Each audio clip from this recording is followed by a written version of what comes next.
Suspense. Autolite and its 96,000 dealers present Miss Agnes Moorehead in The Chain, a suspense play produced and edited by William Spear. Say, Harlow, whom do you go to when you have a baby?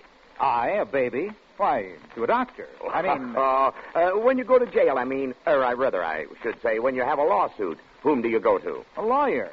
Baby, lawsuit. What are you driving at, Hap? The best spark plugs for your car, my good man. Oh, well, now you're on my ground. Who knows more about the best spark plugs for your car than Autolite's ignition engineers? The men who design and build complete ignition systems for many of America's finest cars. Why, it's the skill and know-how of these Autolite ignition engineers that have made Autolite the world's largest independent manufacturer of automotive electrical equipment and made Autolite spark plugs world famous. That means they know how to build into spark plugs the best in quick starting, smooth performance, and gas mileage. Eh, Harlow? Right you are, and say it's the skill of these same Autolite engineers that made possible the development of the Autolite resistor spark plug, one of the greatest advances in spark plug design for automotive use in the past 20 years. So, friends, go to your friendly Autolite spark plug dealer and have him replace worn-out spark plugs with world-famous ignition-engineered Autolite spark plugs. Whether you choose the resistor type or the regular type, you can't buy a better spark plug for your car because you're always right with Autolite.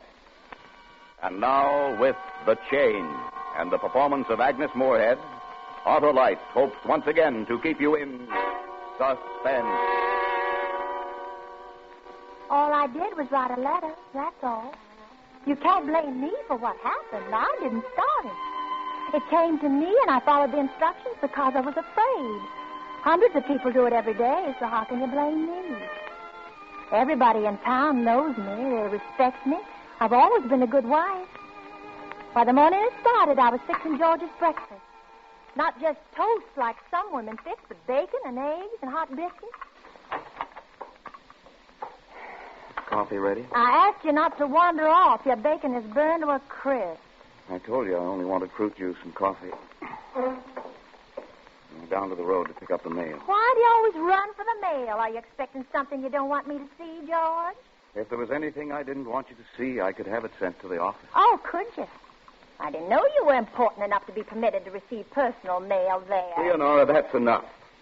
Burt Reynolds was appointed district manager. I should have gotten the job, but I didn't. Now, let's forget about it. Well, maybe you can forget about it, but Abby Reynolds won't let me forget. She has a hired man to do her work now. She can spend half her day in town, but not Leonora Carpenter. No, poor Leonora is bottled up here without a car, without anything. Here's your coffee. After all the trouble I've gone to, I guess I can throw the rest of the breakfast out. What was in the mail? Just this letter for you. For me? Who's it from? I don't know, Leonora. I've never opened your mail. Well, you make me so sarcastic. Oh, dear. From my cousin Emily. One of those ridiculous chain letters. This letter was started by a holy man in Tibet to end all evil. You must make 2 copies and mail them to others within 24 hours or the chain will be broken. Whoever breaks the chain will meet with evil. A Navy pilot broke the chain and was killed in a crash 2 days later. Such a ridiculous thing. Now, who can I send it to? You can burn it and not send it to anybody. Well, maybe you don't think so, but I think our luck is bad enough as it is. I could send one to Abby Reynolds, of course, but I'd have to sign my name to it. And since you're peeved with Abby, she's fortunately spared. Besides, she'd tear it up. Yes, she would. That'd be just like Abby. What's the name of the man they hired? I don't know. Kirch, something or other. Krachevsky, Peter Krachevsky. Peter Krachevsky. You're not thinking of sending a copy to him? Why not, George? Why not? Well, it's absurd. You don't even know the man. I send one to him and he sends one to Abby. He probably won't send it to anybody. But he will, George. He's a foreigner, isn't he? And they're all so superstitious. You'd have to send it to her. He may not even know anybody else. Suit yourself. Need anything from town? No.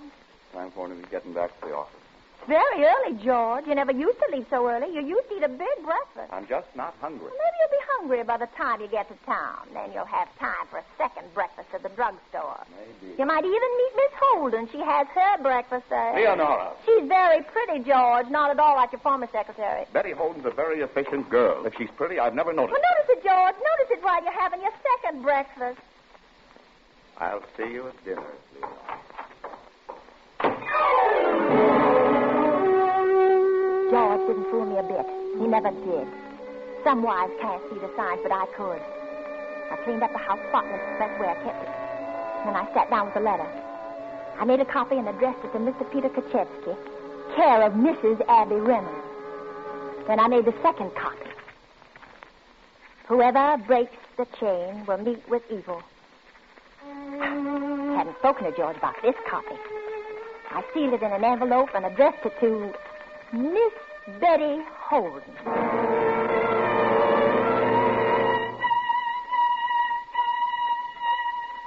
I mailed the letters and I waited patiently. I watched George's face the next night when he came home. I had all his favorite things for dinner. I even had my hair put up the way he liked it best. Not that he was ever pleased with the things I did for him. I wasn't the one he had on his mind. You're not very good company tonight, George. I find very little to say. I passed your office today. You seemed quite animated in there. But perhaps you find Miss Holden's conversation more stimulating than mine. We were discussing something that was very embarrassing to me, Leonora. Oh? Why did you send her that letter? Well, it said send 2 copies, and that's what I did. Well, why Miss Holden? Why not? Because it was a stupid and childish thing. Is that what she said? She's too much of a lady. That's what she thought, and so did I. Oh, you and Miss Holden seem to think very much alike. It's a pity you're not married to her. Yes, Leonora. It is a pity. So it's true, then. You agree that I'm stupid and childish. What other agreements do you have, George? Why do you twist things so? I I know what you said. You think I'm deaf, George? I'm not. I'm not blind either. She's my secretary, that's all. If that's all, then why don't you fire her? For what cause? Because I don't want her there. That's cause enough, isn't it? I'm your wife. Isn't what I want important? Not when it can cost somebody a job without reason. Oh, you're so noble, aren't you, George? But that isn't like you. I know because I live with you. You're a liar, George, and I could get her fired without your help. I'll go to Burt Reynolds and tell him... Leonora, if you do that, Go ahead and hit me, George, because the secretary means nothing to you. No. That wouldn't do any good with you, Leonora. You're not worth it. You stay here and talk to me. Where do you think you're going? I'm going out to the guest room over the garage. Where I go from there, I'll decide later. You mean you're going to stay out there? That's exactly what I mean. You want to make a fool of me. You want people around town whispering that you left me. You want them to laugh at me. They'll never know unless you tell them, Leonora. You'll make sure that Betty Holden knows it, though, won't you? George, don't come back here. Do you hear me? George!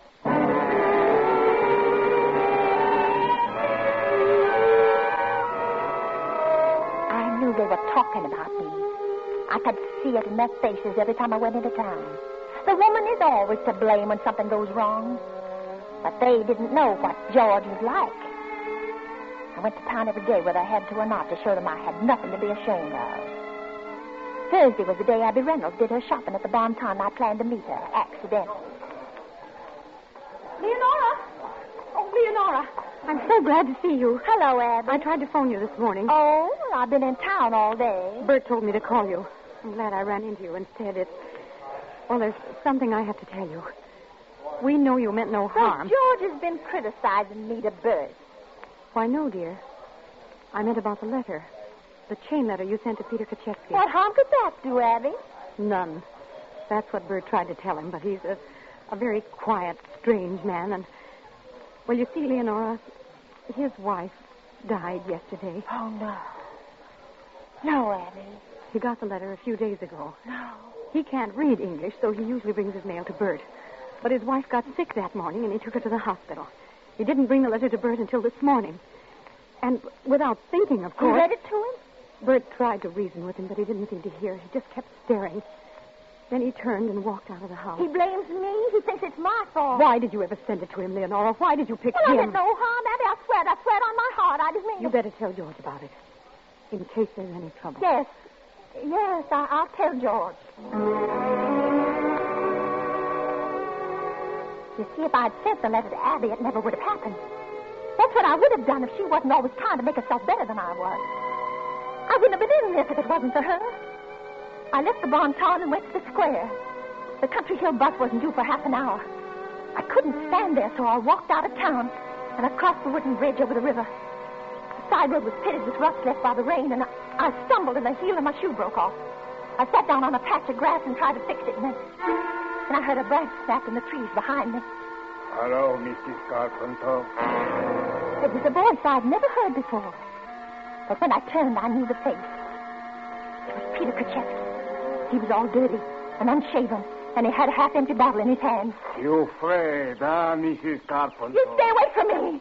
Stay away, do you hear? You...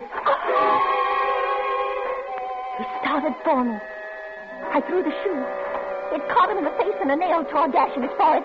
I turned and started to run up the hill. I got you. I could feel him behind me. He was getting closer and closer, and the house was still a quarter of a mile away. A quarter of a mile away! I got you, Mrs. Carpenter.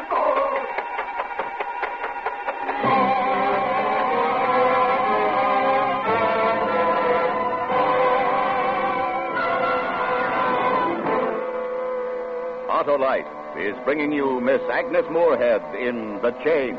Tonight's production in radio's outstanding theater of thrills, Suspense.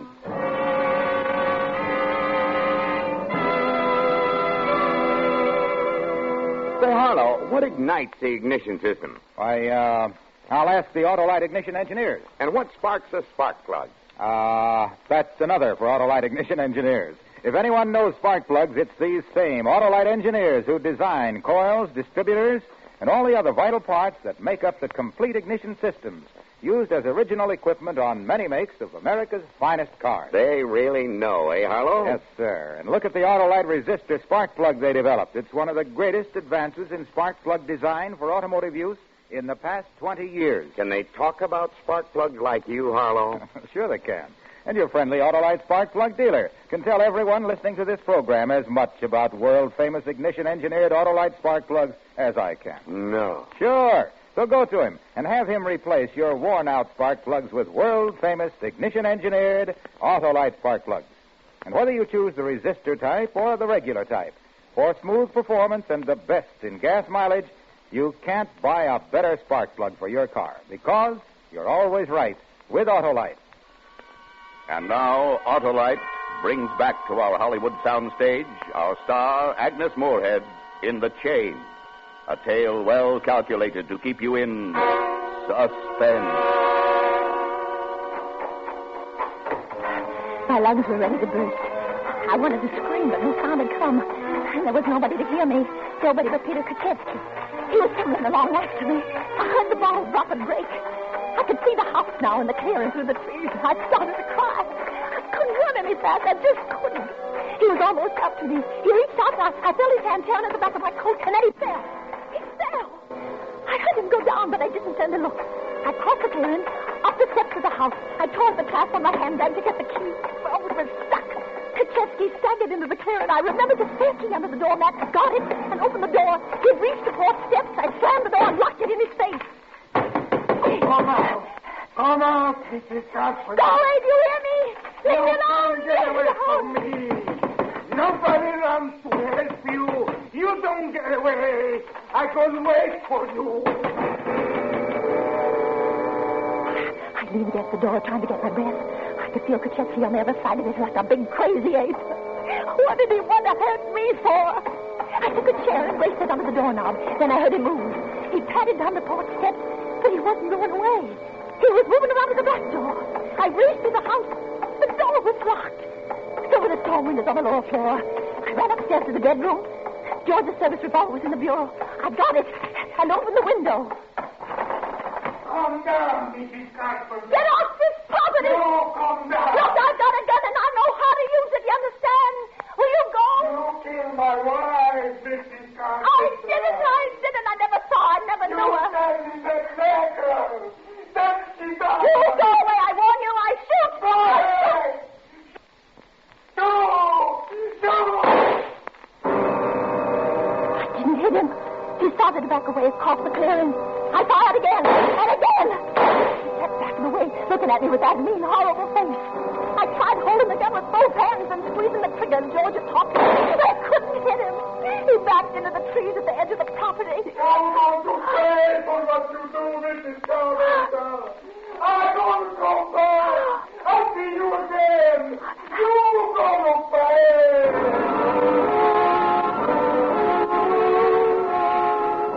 I held the gun in my lap and waited till I could see him going down the road towards town. Then I unlocked the bedroom door and slipped down the stairs to the telephone. Number, please. Town 3417. A minute. Castle Insurance Company, Reynolds speaking. Bert, this is Leonora. Oh, yes, Leonora? Is George there? I must speak to him. He's out for the afternoon making some calls. Is Miss Holden there? No, I think George gave her the afternoon off. Oh, I see. Is anything wrong, Leonora? No. No, Bert. Did you tell George about Krachevsky and the letter? Yes, Leonora, I told him. And he told me why you sent it. Is there anything else I can do for you? And if George comes I'll in... tell him to call you. Goodbye, Leonora. Bert, I'm at the...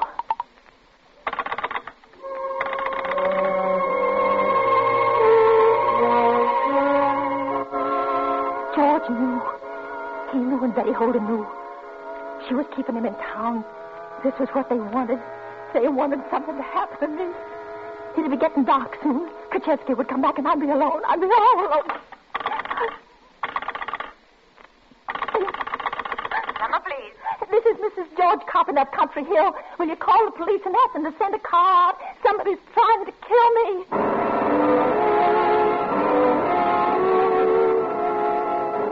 Try to break the door down or get in through any of the windows? No, but that's...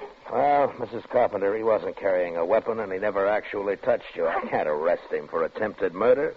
There isn't even enough evidence for simple assault. I want that man arrested. Do you hear me? Well, what you want has nothing to do with the law, Mrs. Carpenter. You're supposed to protect people. That's what we pay taxes for. Krachevsky pays taxes too, Mrs. Carpenter. You fired a gun at him. If you're smart, you'll drop this. Haven't I the right to protect myself in my own house? In the house, yes, but you were behind locked doors firing at a man out in the open. Oh. If you'd killed him, you'd have been charged with murder. Now, take my advice and don't use that gun again unless somebody breaks But in. that man is crazy. He's just crazy. If I had a simple mind like his and the same thing happened to me, I might be crazy, too. But I can't locate my husband. I'm alone here. You've got to find that man and arrest him. I demand. All right. All I can charge him with is trespassing. We can hold him until his fine is paid, and that's all. Well, I don't care what you charge him with. Arrest him. Just arrest him. He may bring counter charges against you. What charges could he bring against me? I've never hurt anybody. I've never done anything to anyone. Well, I'm glad to hear that, Mrs. Carpenter. I like nice people.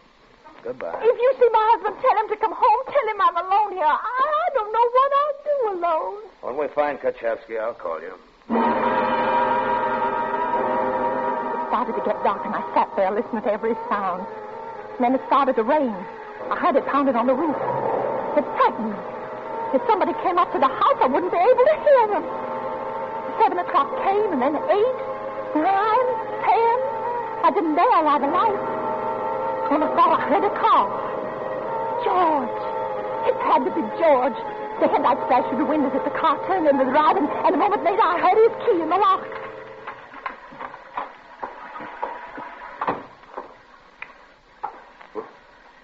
Leonora. What's the matter, George? Are you surprised to see me? All the lights were out. I thought you were in bed. Oh, is that what you thought? Is that why you waited so long to come home? Where were you? Where I go is no longer any concern of yours. You were with her. All right, Leonora, I was. For the first peaceful evening in 10 years, but not the last. What are you saying, George? I'm going to divorce you, Leonora. I'm moving into town tonight. I'll be at the hotel. I'll stop you. There isn't anything I won't do to stop you. I know I can depend on you for that. The wife doesn't mean anything to you, George. You don't know what I've been through. You don't know what happened today. I know you tried to kill a man with a gun. How do you know that? Everybody knows it. The police are looking for Krachevsky. You have no feeling about what you've done to that poor, confused devil, have you? I haven't done anything to him, the superstitious idiot. All I did was send a silly letter. That didn't kill his wife. I'm sorry she's dead. I'm sorry. No, you're not. You're only sorry because you're afraid for yourself. How can you say that to me? Because I know you, Leonora. After 10 years, I really know you. You didn't send those letters the way other people send them. You sent them with a curse out of the evil of your heart. You can't kill people with a curse. Which is fortunate for me. I'm not talking about the act, Leonora. I'm talking about the intent. I want to get my clothes. You can't. You can't. I won't let you. All right, I can get others. Goodbye, Leonora. I forbid you to leave this house. Get out of my way. No, George, no, I'm your wife. Remember how things used to be with us? They can be that way again, George. Let go of you me. know I can make you happy. Kiss me. Just kiss me once. Get out of my way. Oh, George. Oh, darling. Don't leave me.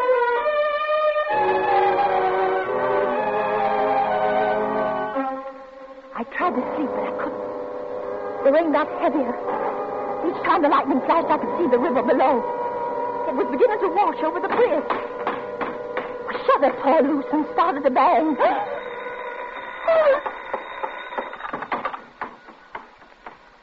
Hello. Hello. Hello? Who is it? Lieutenant Marsh at Police Headquarters, Mrs. Carpenter. Have you found Kaczewski? Yes, the boys brought him in about a half hour ago. I did all I could. Oh, what do you mean? Trespassing is a minor charge, Mr. Carpenter. Bail was set at $25. Mr. Reynolds just came in and bailed him out. You mean he's free? You let him get away?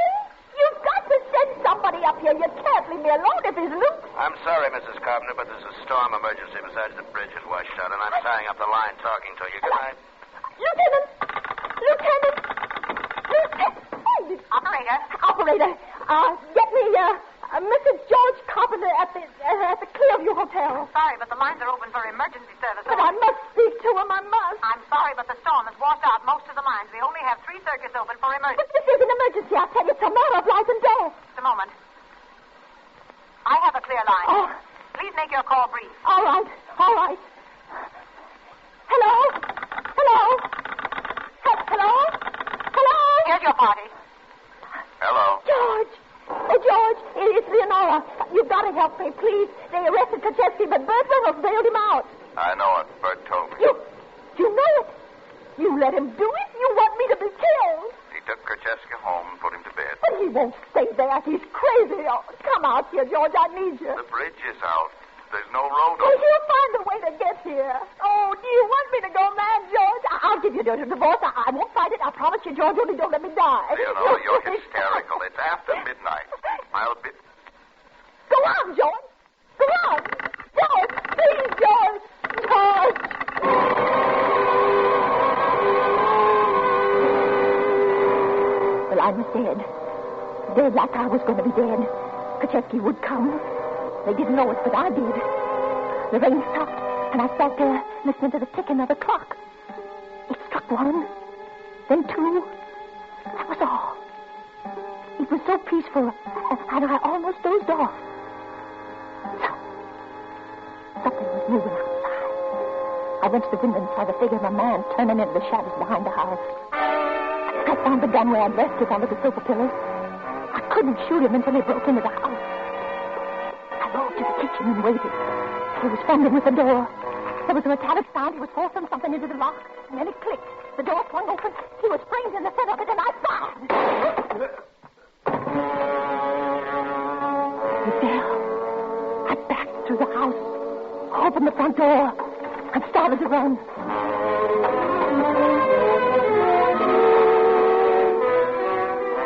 The road was a sea of mud. I knew he was dead, but I could feel him behind me, chasing me. I got to the river. It was starting to flood, but there was a boat coming across. Oh, I just cried with relief. When it landed, I ran to it. A man jumped out. Hello, Mrs. Carpenter. Oh! No, you're dead. You can't hurt me. You're dead. My wife, she's dead, Mrs. Carpenter. Look at me, lady. Look at my I'll give you face. money. I'll give you money. I won't say anything about this. You can Why get away. you do this thing to me, Mrs. Carpenter? Why? What I ever do to you? My husband was the one. He told me to do it. I didn't want to. He made me. You lie, lady. Your husband is good You're man. choking. Don't you like to die, Mrs. Carpenter? You like to write letters You like other people should die. You must have just wrong. You'll be punished for it. You know that, don't you? Who going to punish me, lady? You? I didn't mean to shoot you up there tonight. I thought you were hurt. I was coming down to get a doctor for you. You just came across the river. You couldn't have gotten down here before me. George! It was George!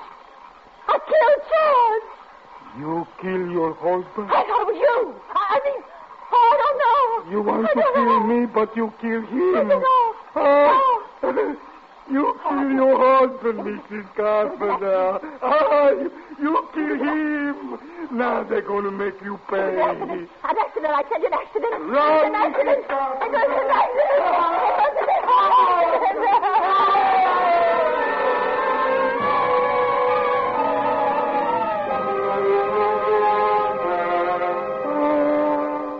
You should catch him and put him away because he's dangerous, I tell you. I came back here to the house and I found George. I left him just as it was so you could see it was an accident, Lieutenant. I called you as soon as I got the phone lines working. Yes, I see, Mrs. Carpenter. Did you get all that on the wire recorder, Chuck? Yeah. Good. Shut it off. Well, you better get your coat, Mrs. Carpenter. You mean I'm being arrested? On suspicion of murder, Mrs. Carpenter. Oh, but you're making a mistake. All I did was write a letter. And kill your husband. But that was an accident. Why should I kill George? I had no reason. But you did have a motive for killing him. A very strong motive. He left you. He was divorcing you. He was going to marry another woman. And you knew all that before you shot him. But I didn't. It's on the recorder. Oh, you don't believe me. Well, don't worry about me, Mrs. Carpenter. It's the jury you've got to convince. All I did was write a chain letter.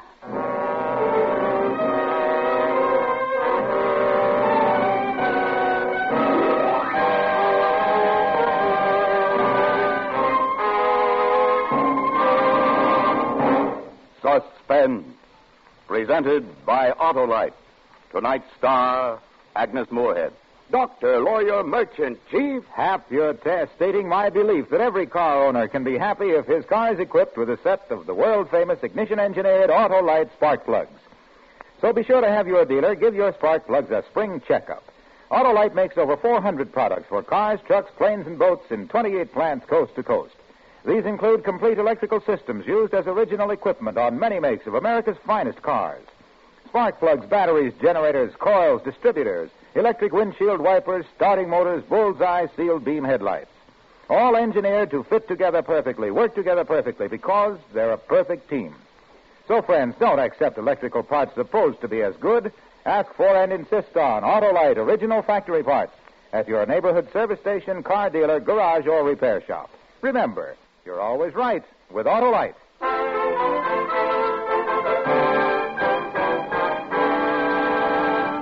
Next Thursday for Suspense, our star will be Miss Joan Bennett. The play is called The Statement of Mary Blake. And it is, as we say, A tale well calculated to keep you in suspense.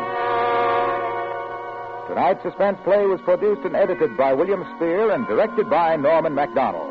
Music for Suspense is composed by Lucien Morawek and conducted by Lud Gluskin. The Chain is an original play written for radio by Joel Murcott. Agnes Moorehead may soon be seen in the Warner Brothers production Caged. In the coming weeks, you will hear such stars as Claire Trevor and John Lund. And don't forget, next Thursday, same time, Autolite will present Suspense, starring Joan Bennett. You can buy world-famous Autolite resistor or regular spark plugs, Autolite stay-full batteries, Autolite electrical parts at your neighborhood Autolite dealers. Switch to Autolite. Good night. This is CBS, the Columbia Broadcasting System.